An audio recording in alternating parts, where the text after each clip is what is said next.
Rahul Deshpande police निरीक्षक सोलापूर तालुका police Thane यांनी Atul Kulkarni police अधीक्षक सोलापूर ग्रामीण, प्रीतम यावलकर अपर पोलीस अधीक्षक यांच्या मार्गदर्शनाखाली ऑपरेशन परिवर्तन या मोहिमेअंतर्गत चोरून अवैधरित्या गावठी हातभट्टी दारू तयार करणाऱ्यांची 22 जुलै रोजी मौजे मुळेगाव तांडा येथे बैठक घेतली।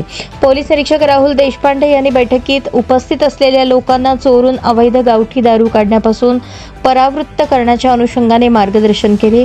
पोलीस अधीक्षक सोलापूर ग्रामीण यांच्या संकल्पनेतून ज्या नागरिकांची शेती आहे त्यांना सेंद्रिय शेती करण्याचे आवाहन केले।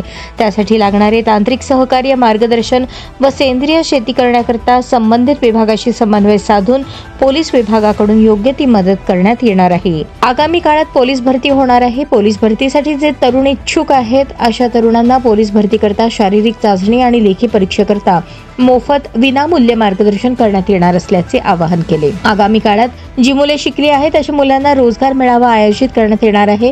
त्यांची नावे सोलापूर तालुका पोलीस ठाणे येथे नोंदवावीत असे आवाहन देखील केले।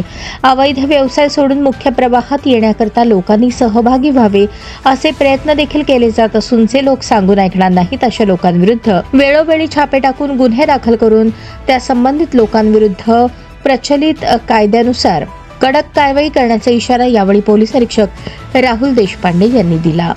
तसेच हद्दपार आणि MPDA सारख्या कडक प्रतिबंधात्मक कारवाई करण्यात येणार असल्याचे देखील सांगितले। सदर बैठकीकरता मुळेगाव तांडा येथील सरपंच, नागरिक व सोलापूर तालुका पोलीस ठाण्याकडील पोलीस अंमलदार उपस्थित होते।